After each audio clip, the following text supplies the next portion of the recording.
Hey guys, today we're going to take a look at the Star Wars The Force Awakens, the Black Series, Finn from The Force Awakens.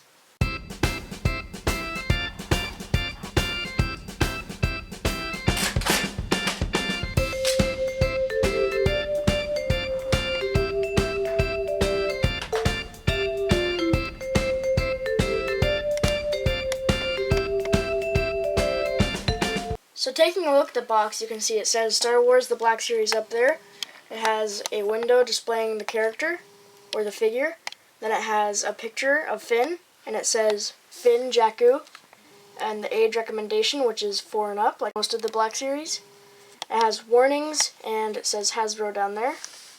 On the side it says number 1, because this is the first figure that was in the first wave of the Force Awakens Black Series. And it says Finn Jakku again. On the back of the box it says Star Wars The Black Series, number 1, Finn Jakku. And it has a bio of who Finn is, so you can see who he is before you see the movie. On the bottom it's a bunch of copyright, and it says Disney and Hasbro. And on this side of the box you can see an enlargement of Finn again, and it also says Finn Jakku. And that's the box. Out of the box, this figure is pretty plain. It doesn't have that many details. The paint application is pretty plain. It doesn't have that many colors. But on the jacket you can see some red patches and silver patches as like medals. And then on the pants it's mostly just black, but you can see down here it has some weathering to make it look like he's been walking on Jakku for a while. And the shoes are pretty nice. The sculpt is pretty nice on the shoes. And these are painted like a sandy color. The jacket is mostly just like this mustardy kind of look. The eyes are brown, surrounded by white for the rest of the eye.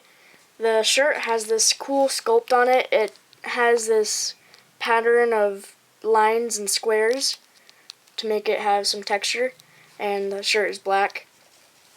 The hair, it has some sculpted lines on it, and the hair is black. The eyebrows have this curve to it. It makes him look evil, but the eyebrows are black. The face, it's a good sculpt. It kind of looks like John Boyega, but his chin is a little too extended.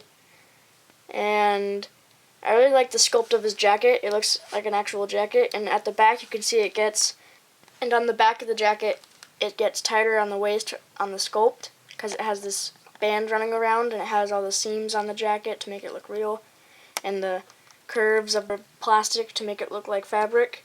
And he has these lines sculpted on his shoulders all the way down to the wrists. And that's it for the sculpt and the paint. For the articulation on the gun, most of the color is the same as the jacket. You can see it's the same mustardy kind of color. And it has silver highlights for the tip and the ends of the scope. And it has this black wash on it to make it look weathered throughout just use. And that's the gun. The articulation, his head looks up about that much, down a little bit. It goes 360 all the way around and has some head pivot. The shoulders go out, in 360 or all the way around, 90-degree bend at the elbow. His wrists rotate, and his wrists can also go up and down. He has an ab crunch that can make him crunch down a little bit and go back, and it has a little bit of pivot and it rotates. And on the waist, his legs go out, back that much. They can go out like that, and he has a thigh swivel, double jointed knees. On the feet, they go down, up, and they have ankle pivot. The figure stands at 5 inches and 3/4. This is the figure displayed next to some of the other figures in this wave.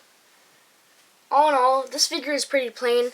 I would only recommend it to collectors of the Black Series just to have it in their collection, but otherwise this figure really isn't a good figure to have, other than that reason. But I like it, others may not. And yeah, I hope you guys enjoyed.